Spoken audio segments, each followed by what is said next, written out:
So welcome. My name is Dr. Grace Telesco, and we are here with Ed Dentzel from Unfound. Ed and I have had a great collaboration, and we did a live Facebook Live about a month ago, I think. Time flies, over a month ago. Yes, it was, yeah. And Time so it was so well received that we decided to do another one, and we will do ongoing. Ed will be a regular guest on my show, especially starting in the fall. And what we thought we would do this time, because I'm teaching currently a few undergraduate courses. One is in constitutional issues, the other is criminal investigation, the third is in policing, and the fourth is survey issues in criminal justice. So I thought, and that's the reason why we're doing it at 1:30 in the afternoon. You're like, why are we doing it at 1:30 and not at night? We usually do it at night, but we're doing it in the afternoon to accommodate the students. So I invited some of my selected brightest of the brightest students to be on the show today, so that they can listen to the case that Ed is going to present, and then they can ask some thought-provoking questions as it relates to the case, as it relates to the investigation. So the ongoing investigation, which it's actually Still right now it's an unsolved missing persons case. Right. So Ed, I'm going to let you first introduce yourself, then I'm going to have the students come on and introduce themselves. So please tell us a little bit about you, your work, Unfound. Okay, sure. I'm Ed Dentzel. I host the Missing Persons program, Unfound. I started it in September 2016. Over that time, we have covered over 170 disappearances, mostly in the United States, but we've also covered a few in Canada. And we've actually covered one in Africa, where an American citizen disappeared in Africa. That was one of the first disappearances we covered way back in 2016. I do not do this program myself. I have a crew of assistants that assist me behind the scenes. They all have their specific jobs. I'll name them right now: Emily, Cherie, Carrie, Heather, Eric, and Natasha. And we do this program every week. It comes out every Friday at 2 p.m. Eastern. And the most important aspect, I think, of what we do at Unfound is we go right to the people who have been affected by these missing persons cases the most, and that's the family. We mainly have on mothers of adult children who have been on the program, but we've had fathers, we've had siblings, we've had children who have lost parents to disappearances. And at Unfound, we do not discriminate in any way. If there's a family out there that wants to find their missing loved one, we're here to help. We don't care if the person had a criminal record, as we'll be talking about today with Cameron Remmer. We don't care what else they were involved in. They may have been the perfect person or the most imperfect person. We don't care about ethnicity, race, gender, sexual orientation. If there's a family out there that wants to try to figure out what happened to their loved one, that's why we're here. And as we continue through 2020, some of these cases that we've covered in the past few years are getting resolved. And that's good news. And I'd like to think that we at least had a little help in that, maybe not total credit, but maybe just a little credit in raising the profile of some of these disappearances. That's what we do. Great. Thank you so much, Ed, for being with us again, taking time out of your busy schedule to be with us. And now you're an associate with NSU, Abraham Fischler College of Education, School of Criminal Justice. By the way, I'm down there and visit sometime soon. Yes, you will someday when we all can see each other again in the flesh. Right. Absolutely. I'm Dr. Grace Telesco. I'm a full-time faculty member at Fischler College of Education, School of Criminal Justice, and I teach in the undergrad and the graduate program and the PhD program. I'm a former law enforcement officer, spent 20 years serving the city of New York in the NYPD, and retired at the rank of lieutenant. Was a police trainer for many, many years, commanding officer of the recruitment section, as well as the commanding officer of the behavioral science department at the police academy for a couple of years there. And then I ended my career, I guess one could say, the most painful work of my career, as well as the most powerful work, which was as a first responder at Ground Zero, working directly with families for about a year. So that's me, a little bit about me, and I wanna bring my students on now, if they can. I forgot the order, but if one at a time they can pop in, just unmute yourself, put your video on, introduce yourself, tell us, what program are you associated with, either the undergrad or the graduate program, and what course you're currently enrolled in. So I believe we're going to start with Theo. Hi, my name is Fiorella Rossi, and I'm a senior at Nova Southeastern University. I'm an undergraduate student, a criminal justice major, and I'm in Dr. Telesco's constitutional issues class. Great, welcome.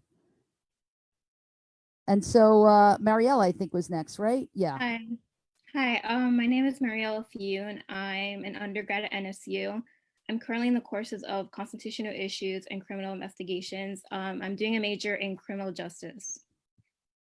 Welcome. Excellent. And then we have David, I think, is next.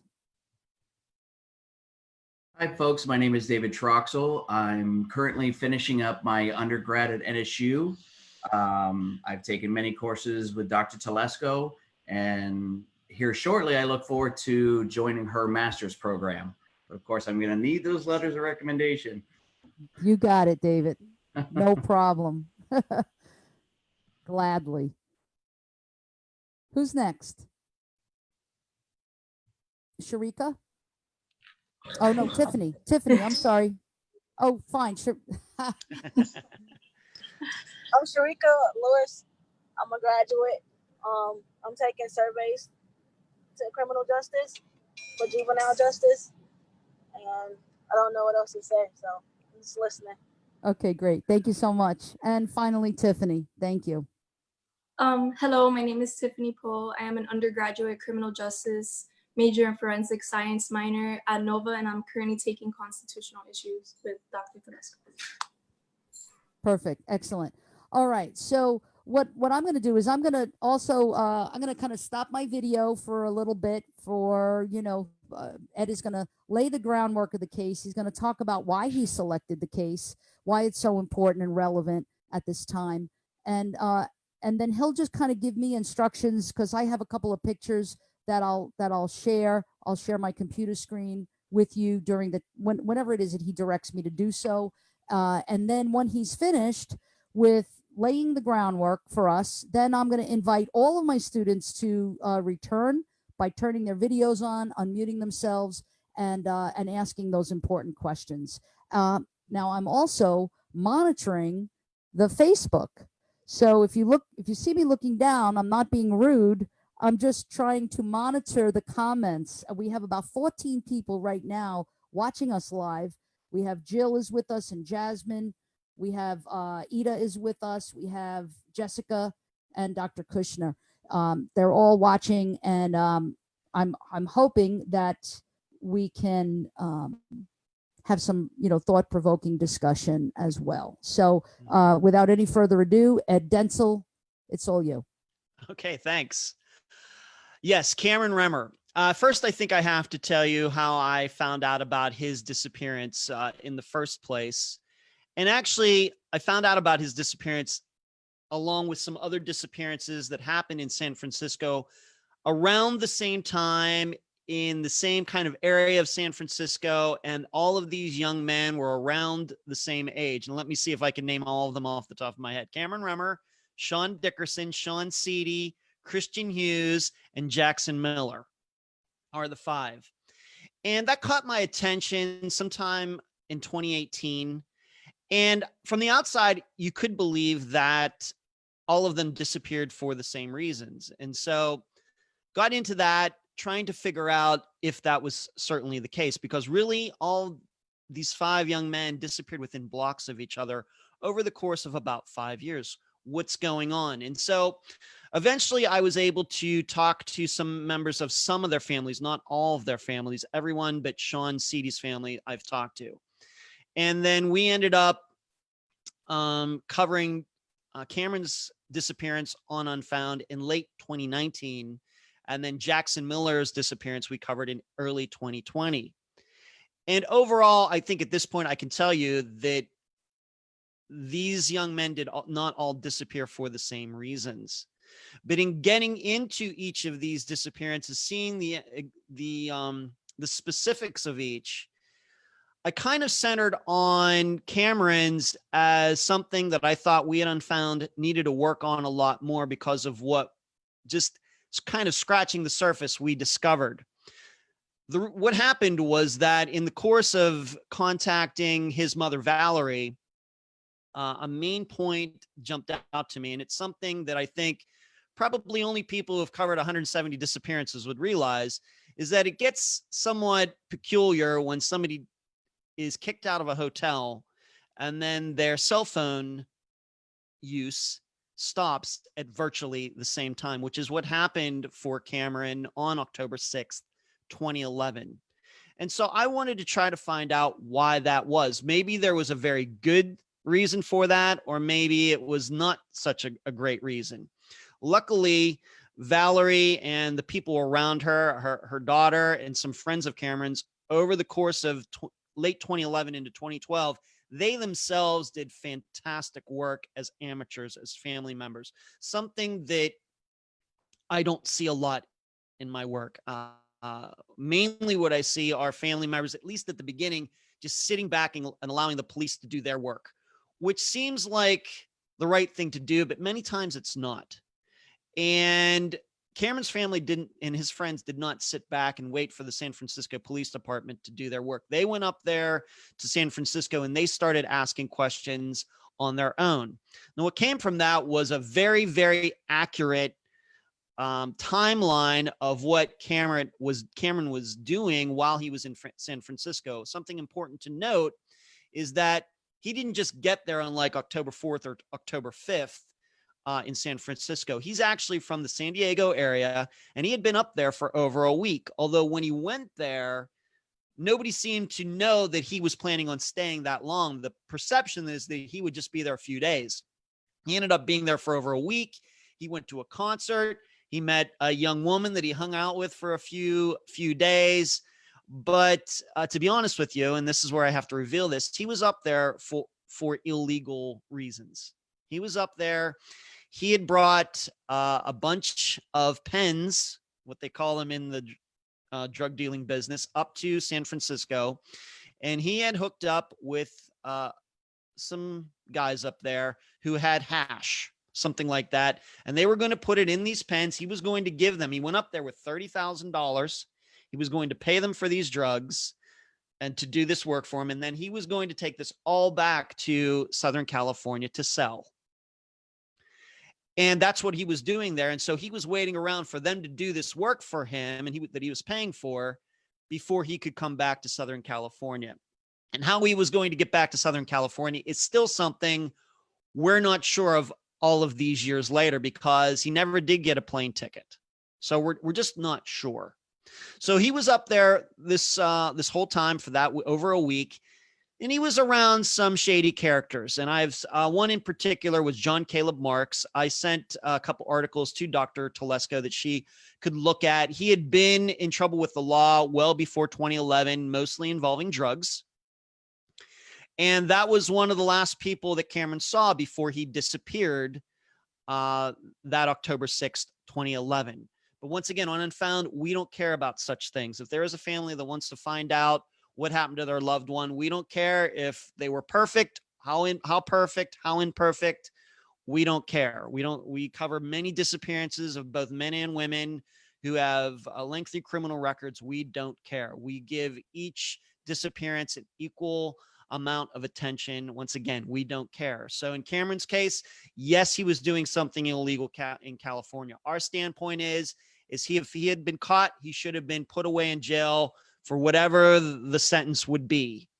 But he's missing. And so our job is to try to help a family figure out what happened to him. And should he still be alive these days, and if he is charged with those drug charges, then he should go to jail. But that's not our concern. We're trying to help his family. And so that's what we concentrated on for 2019. So he was up there. He'd stayed at a variety of different hotels up there. But the last place that he stayed at was probably one of the nicest hotels in the United States, called the Fairmont.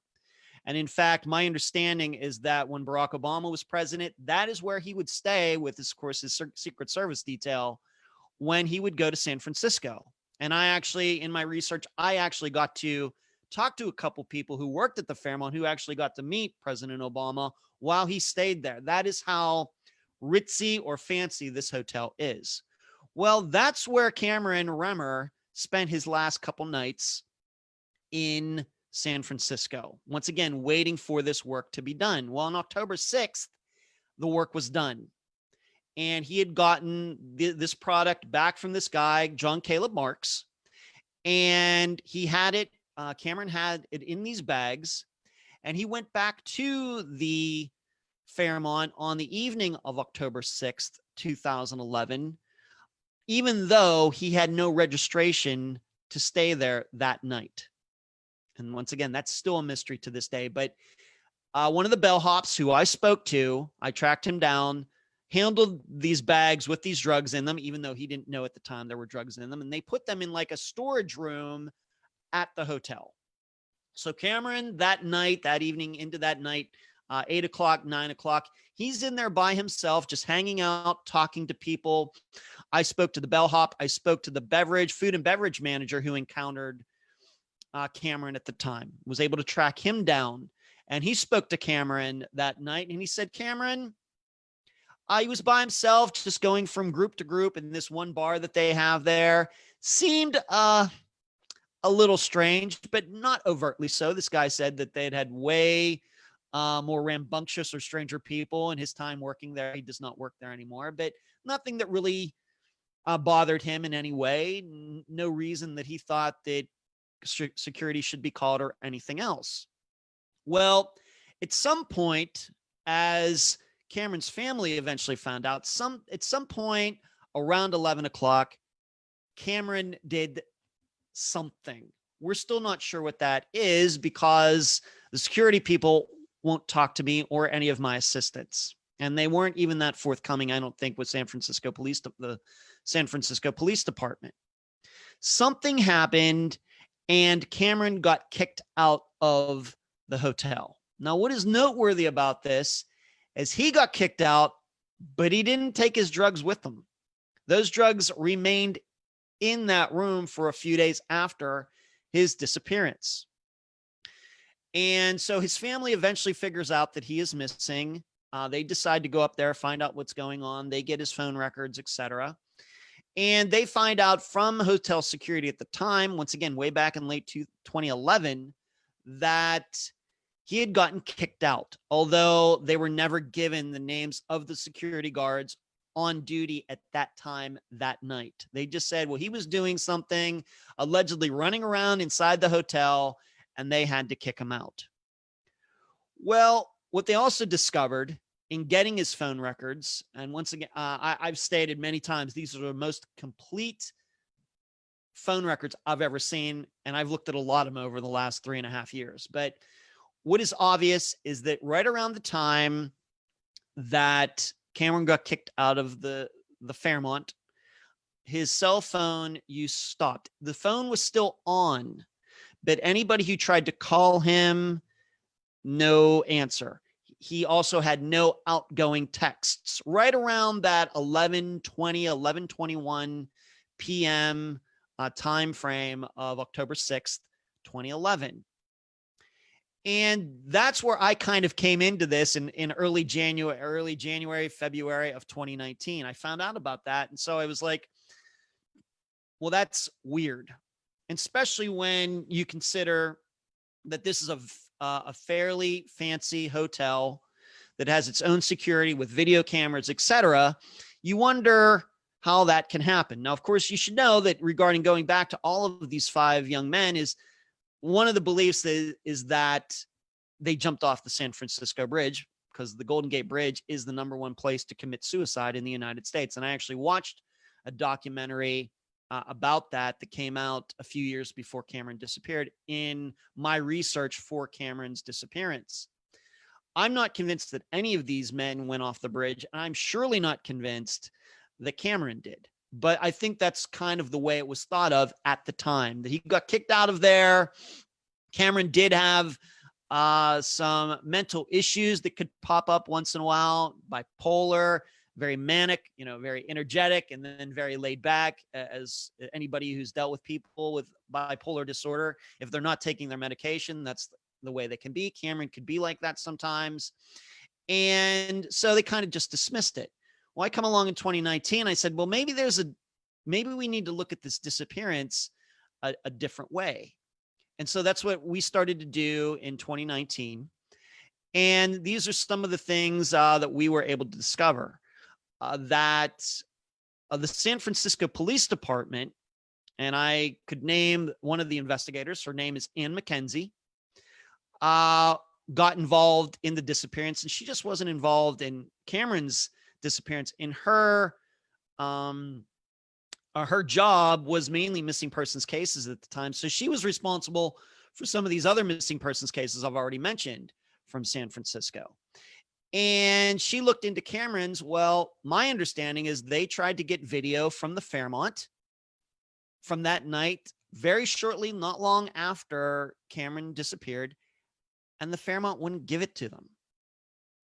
And the reason was, well, we have a lot of famous people, and we don't want their privacy invaded, so we're not going to give it to the San Francisco Police Department. Now, the frustrating part is it doesn't seem that the San Francisco Police Department ever ended up getting a subpoena or a warrant, whatever you would call it, to force them to give up the video from that night.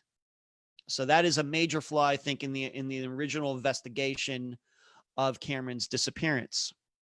I think the other noteworthy part, and I'm still trying to, by the way, to track down Mckenzie. I think I have a correct phone number for her, but she doesn't answer the phone. So I've tried many times to reach her to talk about this. She's retired now, so I would hope that she would be a little more open than if she were still working for the SFPD. The other big point, and probably even a bigger point, is that I was able to track down the 2 security guards from that night. And I'll give their names because this is just a fact.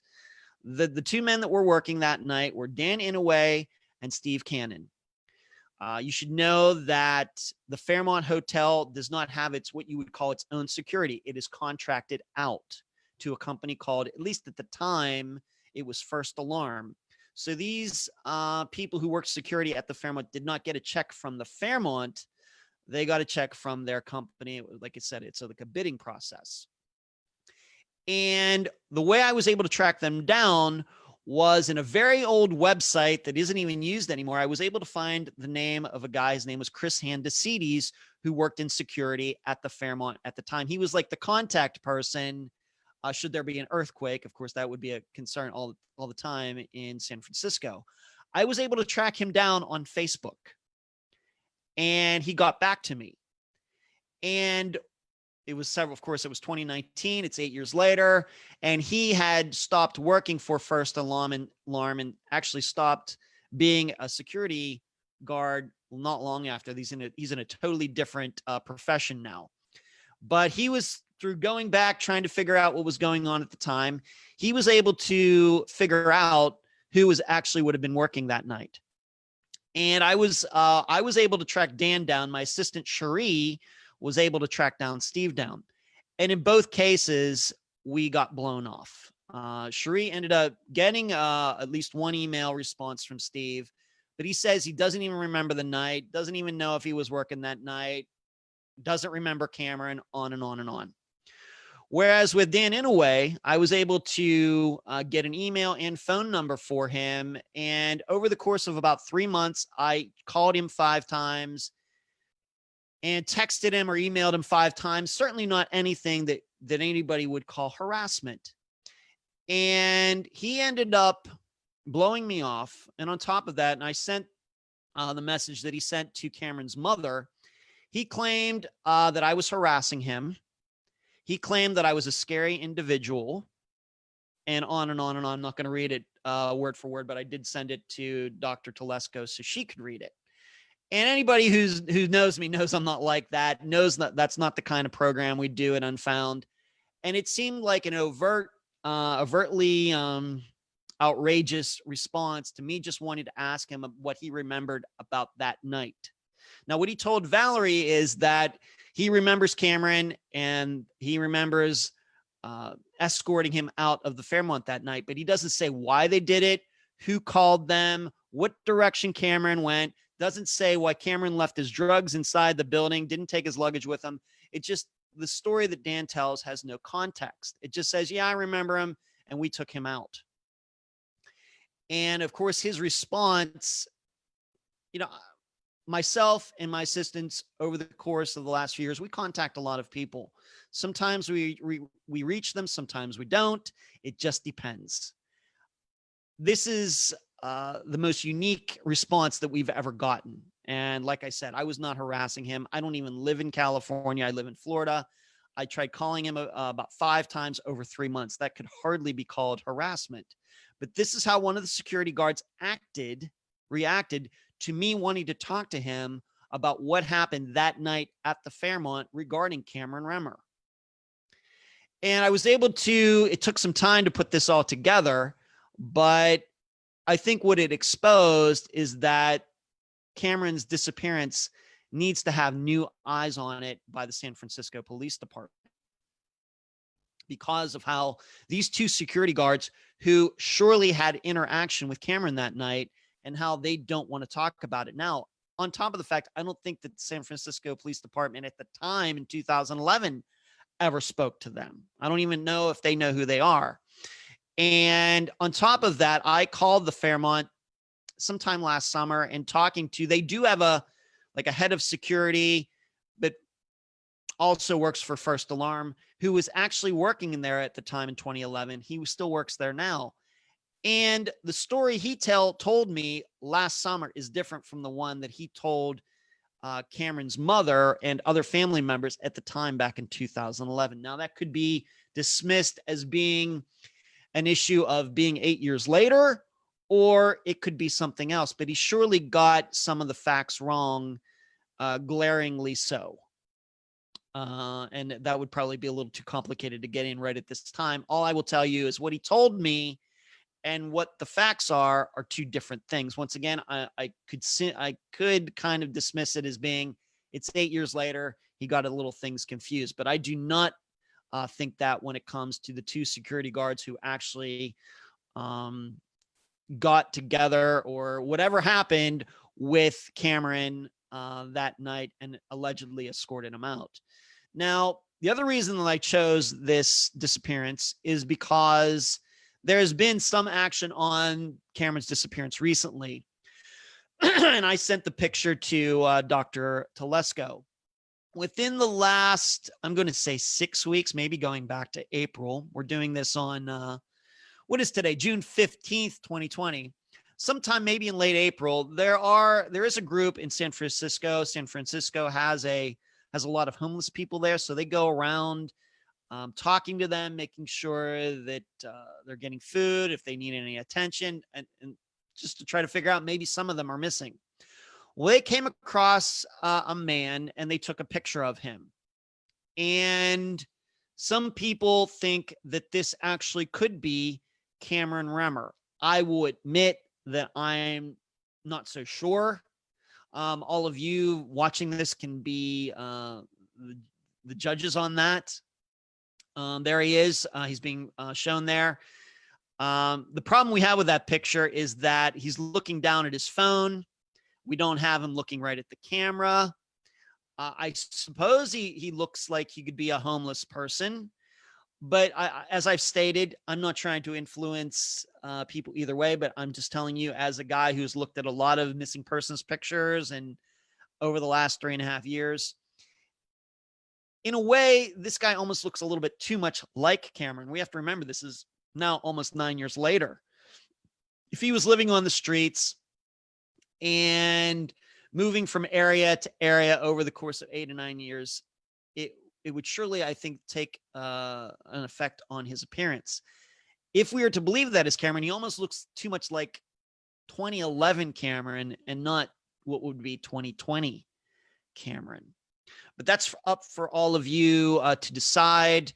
My other concern is anytime a picture like this is taken, why couldn't the person just get him looking at the camera? Why not just video him and then freeze frame it at a point when he is actually looking at the camera? I would also add that he's, I think that is an iPhone that he has there. How did he pay for that? Where is Cameron? If this is Cameron, where has he been staying?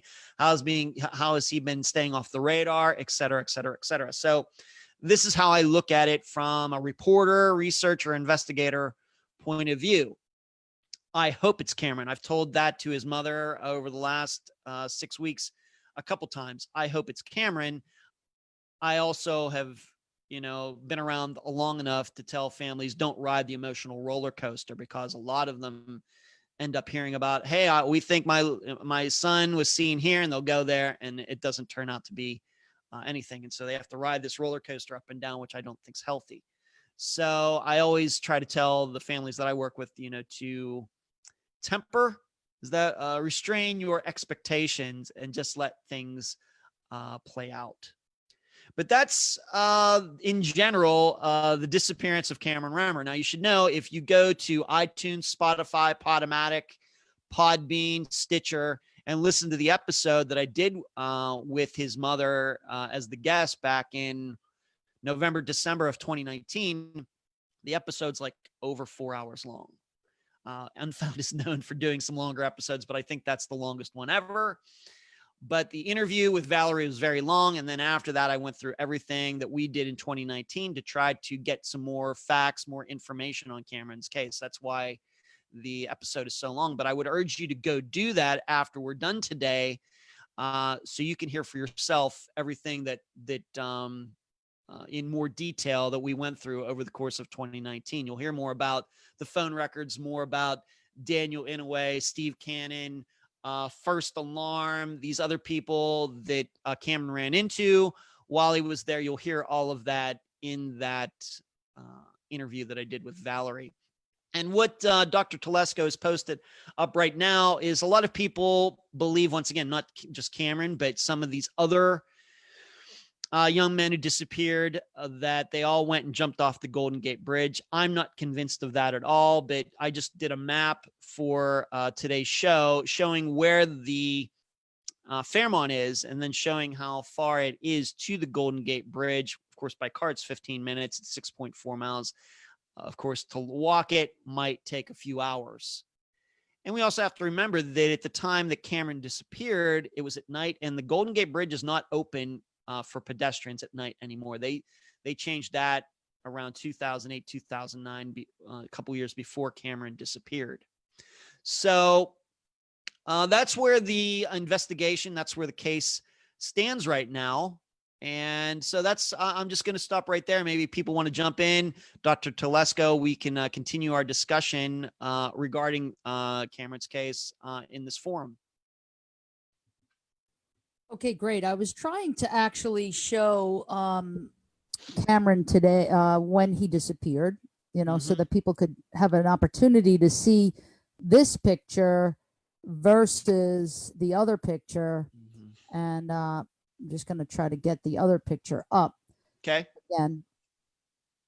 So there's a picture that is a good, accepted as being a good representation from him from 2011. Yes, that picture you just put there.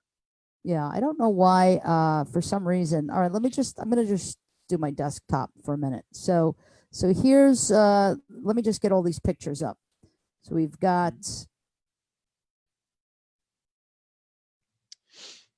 now I don't know where they are. Okay. I think there's no denying that there is a similarity between them. But once again, when somebody goes about getting a picture of some homeless person and they can't even get the person looking at the camera, then it's easy for me to talk. I wasn't the person trying to do it, but if that's what you do, then I think you maybe just be patient enough, or use a telephoto lens or a really good lens from across the street, wait for the person to look up and snap it then, or do a video and do a screenshot. But that of course wasn't done. And, anybody, looking down like this could be anybody. Right. Exactly. Exactly. So, I'm trying again. I'm going to try again now. Let's see. Maybe I just do portion of the screen. Okay. So here we go. There's Cameron. Yes. From 2011. Are we seeing that now? I'm going to just check my, I'm on my seeing phone, it. also watching Facebook. I'm seeing And, it. Yeah, that is what is considered to be an accurate picture of Cameron from 2011. I don't know exactly when it was taken, but that is one of the pictures that has been out since the beginning of his disappearance, that was put out by the family. Great. Okay. So, and I want to show the Fairmont for a moment.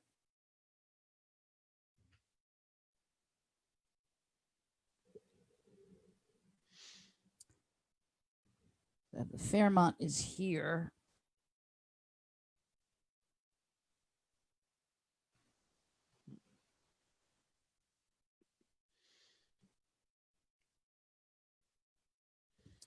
There we go. Very fancy, as you can see. Probably Dr. Telesco, since you were in NYPD, probably very similar to the Plaza or the Waldorf, something like that. Exactly. I've never been to San Francisco, but that's my understanding. Very fancy, like I said. I think at least President Obama has been there, among other politicians and dignitaries, famous people, actors, etc. Stay there when they go to San Francisco. Yeah. Now there's the last one I want to put up, because I don't know if I was able to do that earlier, is the map. I wanted to make sure that I got the map nice and nice and large for people to see.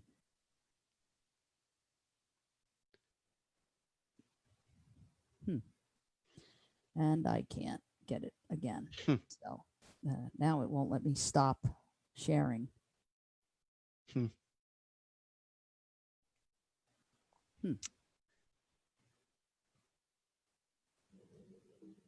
That's all right. You can just post the picture on your page, maybe afterwards. Yeah, that's what I'll do. It was you're talking about the picture, the one I made, the one you just posted before, just the distance from the Fairmont to the Golden Gate Bridge. They're really, they're really not close to each other. 6 miles. I mean, I think about 6 miles, from where I live right now. I don't consider, and I live in a city situation. It's kind of far.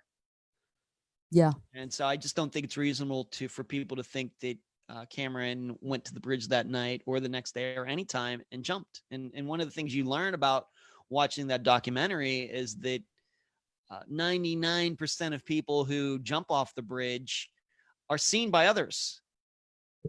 So, yeah. And 99% of the people who jump off the bridge, their bodies are recovered.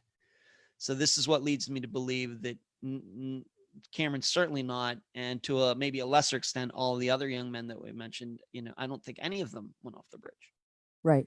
So here's what I want to do now. I want to ask my students to all come back on, share their videos, unmute yourselves, unless you actually keep yourself muted unless you have a question, and I hope you do have a question.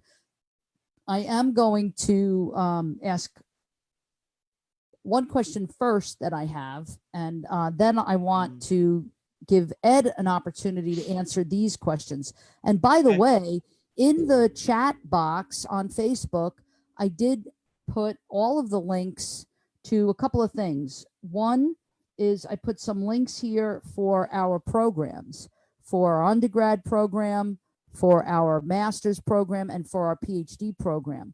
So there's a links there. You can click on those if you're interested in pursuing a degree at the undergrad level, bachelor's degree in criminal justice, master's degree in criminal justice, or PhD in criminal justice. Just click on the link and it'll take you right to our programs and our various course selections. But I want to just give Ed an opportunity to write this down a couple of questions that have been raised. Mhm. So one question here, the first question is from Jessica Rodriguez, who's asking, why wouldn't the hotel tell San Francisco Police Department why he was kicked out? Do they have to? Well, the story that you want me to answer that right at the second, right? Sure, I guess why don't we do that? We'll take one Okay, question great. at a time. What the family was told when they went to San Francisco is they got the story that at some point Cameron started running around inside the hotel, acting crazy. And so that's why security got called and he was escorted out. That is the story. There's no proof of that. That's just what they were told when they started. They went to the Fairmont. And like I said, they talked to a variety of people. They talked to a bellhop. They talked to a beverage manager. They talked to the head of the security at the time, a guy who is still there. And you should know there's two other security guards that are not, they don't work there anymore, neither does Chris Andesides, who was a very good contact for me. And I certainly appreciate all the help that he gave me regarding the Fairmont. But that's the story they got. The problem is there's no video of it. In addition, even one of the security guards from last year said it was uneventful. So a guy running around the Fairmont at night and he says, oh, it's just uneventful. It really didn't stick out to me. Yeah. We just don't know. This is just what people have said. Now, Dr. Telesco, maybe you might have more experience than I do. I can tell you in all the disappearances that I've covered. Now, we don't talk a lot about video evidence. We sometimes have it. Most of the time don't. But I can't ever remember of like a convenience store or a restaurant or an apartment complex withholding video when the police wanted it. I don't know if we've ever covered a case like that ever. In Unfound, like I said, 170 disappearances. This is why it stuck out in Cameron's case. And that's one of the reasons we decided we were going to look into this a little bit more. I mean, how would you look at that as ex-NYPD? Well, I mean, the question is, why didn't they get a subpoena? So, I mean, that would have been something that, you'd want to do, is to get a subpoena and have if they weren't going to cooperate and just voluntarily comply with giving the video over, then certainly, they could go to a judge. And now what I'm going to do is I'm going to go to my constitutional issues students. Mm-hmm. So I believe that, just raise your hand, my con issues students, raise your hand. So what pops into your mind about why the police couldn't demand the video without a subpoena? I definitely think that they could have gotten like a warrant because there's like probable cause. And I feel like there's factors that happen that, like, for the family's sake and also for the investigation, like, don't they want to know like the drugs, where they're coming from and like who's involved? Wouldn't they want to sit down with the person that's missing, like find them at least for like that too? Mm-hmm. But here's the question. So why can't the police go in and just seize the surveillance video, if there was any at the hotel, which I'm sure there was? Why couldn't they just do that and bypass getting a warrant? What would be the reason? Mariella, do you want to respond to that? Or Theo? What amendment? So I'm putting them on the spot. Now this is live. This is like your worst nightmare as a Wouldn't that be under Would- the Fourth Amendment? What is it? Wouldn't that be under the Fourth Amendment for like unreasonable searches? Absolutely. Yes. So you would have to get a warrant. The question is now, where's my criminal investigation people? Raise your hand. Also Mariella. Isn't there somebody else in criminal investigation, or just Mariella is the only one? The only one is Mariella. So Mariella, good investigative skills here and good investigative strategy to not get a subpoena so that you could see the surveillance video. I don't think it was a good. I mean, I don't know, it's kind of difficult because like when it comes with the amendment, it's like difficult to see how you'd be able to search a surveillance video. I don't know. I'm not sure. So, well, in terms of searching, because David has a great question, I'm just going to let him read it, just say his question out loud in a minute. But I have a question, like, why can't security go in? You said that he left the drugs and he left his luggage behind. Left everything behind. Yes. So if that's the case, then what was found? What was found in the room? Well, he didn't have they were keeping that stuff for him, but he did not have a registration. He did not have a room reserved for that night. He had stayed there the night before, and because they remembered him, they allowed him to keep his stuff in there while he went and hung out in the bar and everything. But the belief is that he did not have a room to go to that night, and he was still looking for somewhere that he was going to stay for that night, if he was going to sleep at all. We just don't know. But it is, I think the first young woman who spoke, she brought up an interesting point. It's one thing that they didn't get involved in the disappearance and didn't want to get the video or whatever. But once the drugs were discovered, and they were just discovered a few days later, once they started going through the stuff, they didn't do it then either.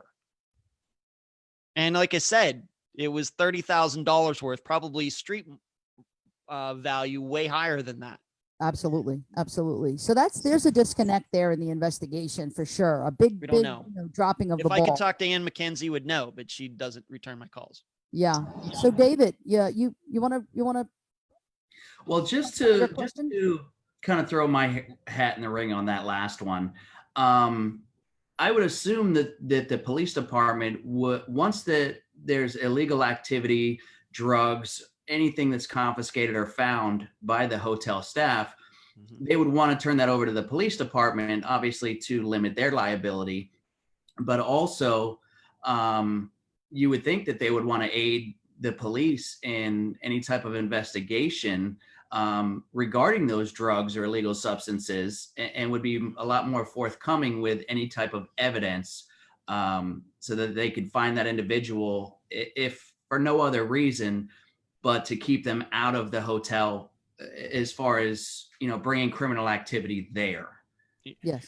You're right. The way the drugs were even discovered is that there was a smell, and the bag was sitting there, and it was like, what the heck is smelling in this place? And they finally went to camera and stuff, opened it up, and that's when they found it. They called the police. And of course, at the same time, his family was already realizing that he was missing. The police took it. My understanding is that those drugs were in police evidence at the San Francisco Police Department until 2018, and then they destroyed it.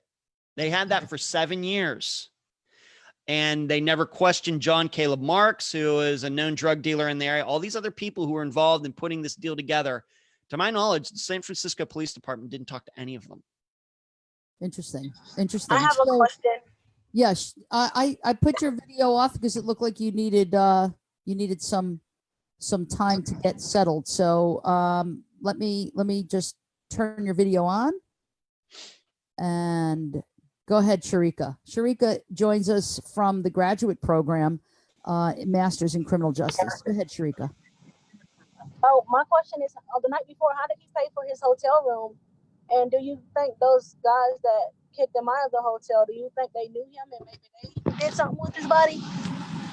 Sharika, did you understand, Ed? Because I didn't quite follow. I did. If you don't mind, Sharika, if you could say it again so that our listeners on Facebook can hear and understand completely your question.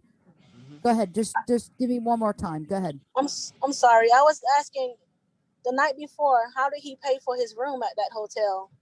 And do you think that the guys that kicked him out of the hotel, the security guards that you're talking about, do you think maybe they knew about the drugs and had something to do with his body? Two very good questions. I'm glad that you brought both of them up. First of all, the way that he got to stay at the Fairmont for this couple nights is one of the other guys that he was doing this business with paid for those nights. Cameron himself did not pay. I think that he had stayed there maybe the 2 nights prior to October 6th, something like that. That was paid for by somebody else. As far as the security guards, being that the drugs were still found in the bellhop room afterwards, I'm not convinced that anybody in the hotel knew anything about the drugs in that bag. Okay, I'm not Because I think that if they had known that and wanted to take advantage of it, that bag would have been long gone. If they knew something happened to Cameron, then the next thing they would have done is take those drugs and sell them themselves. But that's not what happened. So I'm not convinced the security guards, whether they're involved or not, knew anything about the drugs. But what sticks out, I'm sure, to everybody is what kind of, let's just call him what he is, what kind of drug dealer leaves a hotel and doesn't take his drugs with him if he left by choice. If he was escorted off, why didn't he say, hey, I got to get my bags? Why didn't he do that? We don't know. Yeah. Okay, cool. Two great questions. Thank you. Yeah, very good. Theo, go. My question is, you mentioned that the family got a hold of his phone records, and that's how they were able to tell when the phone went offline, per se. Yep. But did anyone ever look into who he last was in touch with, or whether he had his location on? Yes. Here's once again, I do not have the records in front of me, but I'm speaking this about this off the top of my head. The phone calls, those last few phone calls were either about him getting a ticket to fly back to San Diego the next day. He knew that he did not have a registration to stay at the Fairmont. So there is at least one call to another hotel in the area, not like right down the street, but somewhere in San Francisco. The call, as I remember it, was only a couple minutes long. There's no proof that Cameron ever went to that hotel, walked to that hotel, took a taxi, did anything to get over to this other hotel. In addition, he talked to a guy on the phone who we believe at the time was either in San Diego or Arizona. He was not in the San Francisco area. He told this guy, I'm trying to find a room for tonight. And then it's some time later, maybe a half hour later, 20 minutes later, he talked to the same guy again. And he said, I found a place to stay.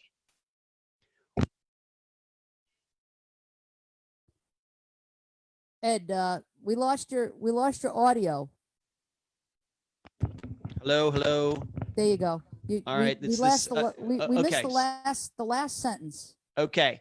It very well may be that he found a place to stay. Nobody's been able to ever find out where that is. Or he actually might have made arrangements for somebody he ran into at the Fairmont to stay at the Fairmont again that night. And that brings in something else. I don't know if we want to get into it. We only have a few minutes left, but there is a woman that he ran into while he was in San Francisco. I cannot say her name. I know who she is. I cannot say her name and describe her, because when those phone records were gotten and the family started going through the records, they were calling every number. They got to this particular woman, and it turns out, I wouldn't call her famous, but she is a woman who was interviewed on the Charlie Rose show at one time. So I'll just leave it at that. Well, it's obvious that she was staying at the Fairmont. Cameron was staying at the Fairmont, and they must have run into each other. And she called him the day he disappeared. And I was able to track down, because I know who she is, what she was doing in San Francisco. She's not from San Francisco, but I found out why she was there. And she had called him right after she had, let's just say, a type of interview there. And obviously she was calling it to get together with him. There's no doubt about that. He never calls her back, according to the records, but it's pretty obvious that she was staying at the Fairmont. And so we have put forward the idea that maybe he was planning to stay with her that night at the Fairmont. No proof of that. The issue is that when the family tried calling her, this woman has threatened to sue anybody who ever brings up her name in relation to Cameron's disappearance. Wow. His mother called her, his brother called her, his niece called her, and the police called her, and she threatened all of them. Wow. So I have a quick question, and then I want to go to the students and ask them for their theories on this. So I'm curious to know if you could, kind of give us a brief kind of like overview real quick on, because we are running out of time, Mhm. We might go a little over today, a little bit, but not much. What did the head of security say to you now recently? Well, the way he reacted to me when I called the Fairmont last summer is that, first of all, you could tell he didn't want to talk to me. What he said to me was, I've talked to the family. There was a documentary done that never made it to TV on camera's disappearance. I took part in the documentary. I did this. I did that. I did this. I did that. What else do I have to say? Is how he reacted. And then what he told me, I asked him, well, why wasn't the video given up, to the San Francisco Police Department? He goes, well, that would have been a decision made by so-and-so who was oversaw security that worked for the Fairmont. The only problem was that guy saying that is that guy although he was still employed by the Fairmont, he had been on an extended medical leave because he had pancreatic cancer. He wasn't even working at the building at the time because he was on leave. Now that man unfortunately ended up dying about a month later after Cameron's disappearance. So he wasn't even there to make a decision like that. But this guy says that's who made the decision. And that's where I talked about earlier. Maybe he's just misremembering things. And then another name came up. Well, he could have made the decision. Well, he was the guy that took the man who died's place. That guy didn't even start working there till December, 2 months after Cameron disappeared. So that's what the Fairmont said. Yeah. Okay. So in other words, just a lot of tomatoes. It is. Yeah. It's they're telling you everything but what you want to know. All right. So here's what I'm going to do. I just want to go around a quick survey on all of each student to weigh in if you can. If you don't, no pressure. What's your case theory on this? You're the investigator. You've been given this old unsolved missing persons case. What's your theory? Let's start with David. Go ahead, David. Well, there's a couple. Obviously, there's a lot going on with this case. My theory, as far as why they may not be willing to give up the video, may have to do with a mystery woman who may or may not have been famous, who threatened to sue basically anybody who revealed her. The video may have showed evidence of her and Cameron both together in some fashion that may be, less desirable than what she had wanted. And my other theory goes out to whoever, I guess, purchased the hotel room for Cameron. That sounds to me like that could have somehow set him up for a specific location to have nearby access to him. Obviously they didn't get the drugs, but they may not have known that at the time. And it may have been some sort of setup, at least from my opinion. Excellent.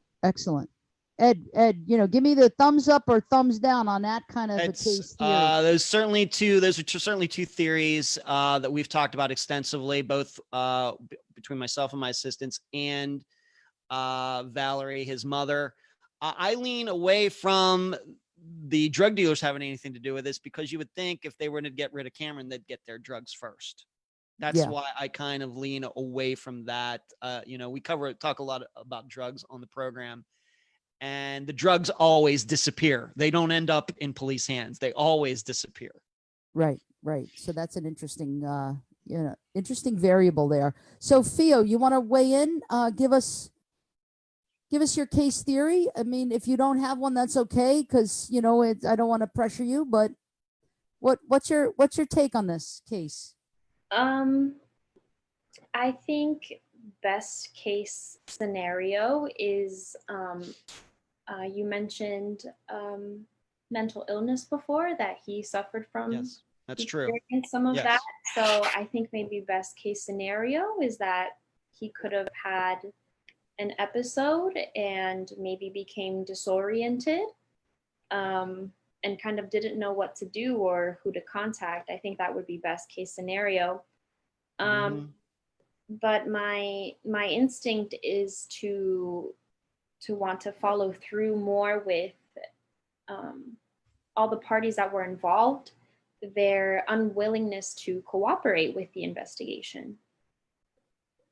definitely Yeah. taking interests with the security and the hotel and everything. I mean, they have such a reputation and such high stakes that you would think they wouldn't want to jeopardize that, especially with the police.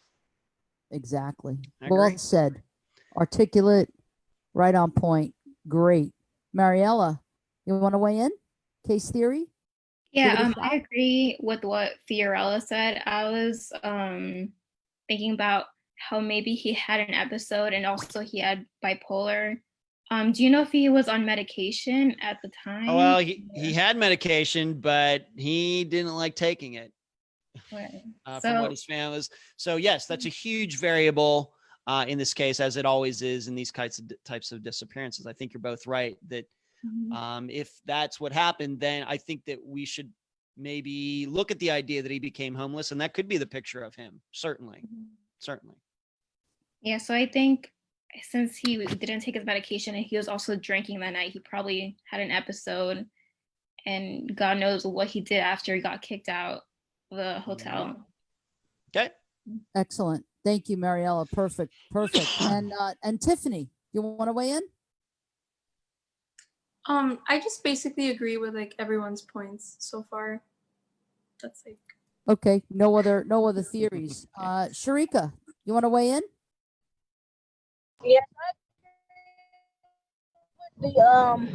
the first guy, but maybe I think that he keeps saying that the drugs weren't taken. Maybe at the time when he got kicked out, the person that paid for his room the prior nights, maybe they did something to him, thinking that maybe he had the drugs nearby or they could get to him and just never really could. I don't think he had an episode. I think somebody did something to him and made him disappear, and maybe they threw his body over that bridge. I don't know. Could be. Great. Thank you. Okay, Yes. good. Thank you. So, Thank you. I want to say thank you to our students, to our undergrad students, David, Troxel, Fiorella, Rossi, Mariella, who doesn't have her last name up, but we want to give her last name a shout out. So, Mariella, tell us again your last name. It's Fune, Mariella Fune. Awesome. And Tiffany, same. Tiffany Poe. Awesome. And Sharika Lewis. So these are our undergrad and our graduate students. Articulate, thank you for your participation today in this show. And Ed, as always, I'm going to give you the last word. Okay. It's always a pleasure to have you Yeah. on, and we're going to continue to have you Great. in the future. So Ed, last words. Look for the next episode of Unfound this Friday, 2 p.m. Eastern. We're covering the disappearance of Gregory Howells in 1997 from Carmel Valley, California. You can find it on iTunes, Spotify, Podomatic, Stitcher, among many other apps. Maybe you want to join us on Wednesday nights at 9 p.m. Eastern for the Unfound live show on YouTube, where I talk about a lot of recent true crime news and I take questions from the audience. And of course, you can find us on Facebook, the group, the page, Instagram, Twitter, the new website, theunfoundpodcast.com. That's everything that's going on with Unfound right now. Excellent. And and if you're watching us live right now on Facebook, make sure that you like our page, make sure that you get notifications so that you can see upcoming events that are happening, like this Thursday at 7 p.m., Mending the Police Community Divide, Both Sides Matter. That's going to be a very thought-provoking, provocative dialogue, looking at both sides of police use of force. So I hope that you can join us then. And if you're interested in any of our programs, just go to the comments section right now on Facebook, and you can see where we've posted a lot of links to our undergrad, graduate, and PhD programs. This was a great way for you, if you're watching us live, for you to see, this is the product of our programming. This is the product of our courses. This is the product of NSU Abraham Fischler College of Education School of Criminal Justice. This is it. These are our brilliant students. And Dr. Kushner, who is the associate dean of the college, says, "I'm so proud of our students." So there you have it. And we've been texting back and forth throughout the show how proud we are of all of you. And Ed, thank you for this, for our collaboration, welcome.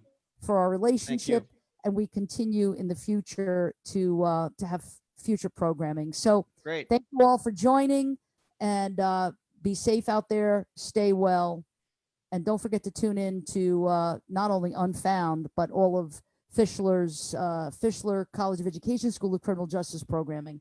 Thank you. Have a good afternoon.